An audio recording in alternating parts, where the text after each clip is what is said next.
How to remove black boxes on Windows desktop icon. Hello everyone, in this tutorial I'm going to be showing you guys how to easily remove any kind of black boxes that are showing on desktop items.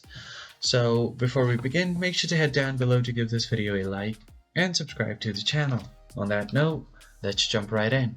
So the very first thing that you want to do is open up your run dialog box. So just search for run here and press enter, and on your run dialog box what you want to type is percent first, and then type in local app data and then percent again, and then press OK, and this kind of folder will pop up on your screen.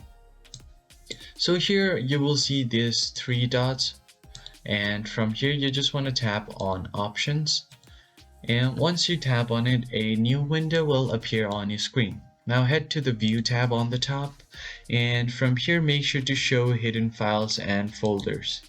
So once you do that, you just have to tap on OK, apply, and then OK.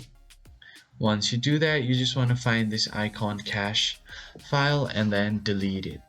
And after doing that, you just want to restart your PC once. So once you do that, your problem should be fixed. But if it still does not fix your problem, then you want to type in for CMD and then run as administrator.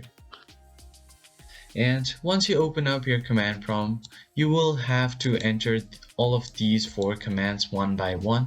So first run this command, then this one, and then this one, and finally the last one. Make sure that you do it step by step and do not skip any of these. So you can just pause the video to copy all of these commands and then type it one by one. So that's it for this video. I hope you found it helpful. I will see you guys on the next one.